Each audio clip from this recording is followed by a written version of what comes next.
Ford assembly line, 1913, author unknown, public domain. One of the topics I explore in my new book, Viviendo en el Futuro, Living in the Future, hoping soon to be published in English, is the rapidly changing nature of work. Within a few years, so many jobs we have become used to over the last century will disappear as we automate more and more tasks.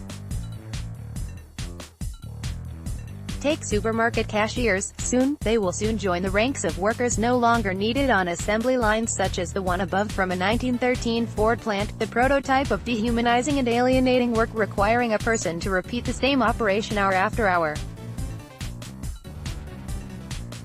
Most such manufacturing processes have now been replaced by robots, even in countries like China, once a paradigm of low unit labor costs, for a very simple reason: higher productivity and fewer errors.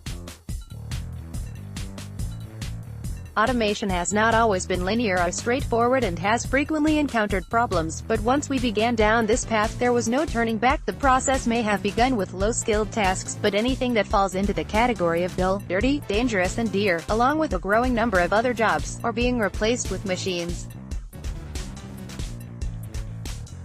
Protecting jobs at all costs so keep unemployment down may sound attractive to many politicians, but makes no sense, and simply results in so-called bullshit jobs. As automation spreads, the new jobs being created are no longer an indicator of well-being. We are moving towards societies where fewer people will be needed to provide the products and services we need.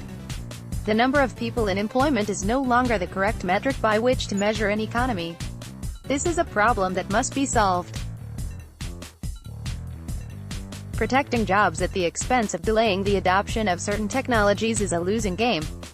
As that famous IBM advertisement pointed out decades ago, seeing technology as a threat holds back progress. Politicians obsessed with creating jobs are worrying about the wrong metrics. The real question we have to address is what we are all going to do in a society where work is no longer a necessity, because fewer people with more technology can generate everything we need.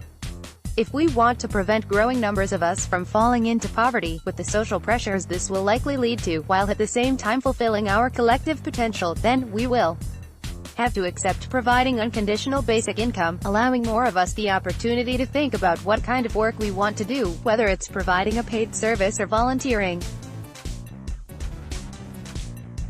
Depoliticizing the discussion is essential. Critics say unconditional basic income is simply paying people off, as well as a way of reducing the role and responsibility of the state.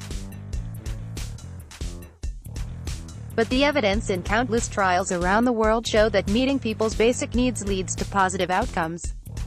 Obviously, there are problems to be solved, issues to be addressed, such as the likely magnet effect on immigration to countries that implement such policies.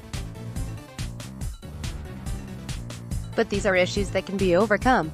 Technology is improving our lives and can improve them further. We have to embrace it and use its potential. In the future, we will think about work in a very different way. It will no longer be an activity we must engage in to avoid starving to death. Our children and grandchildren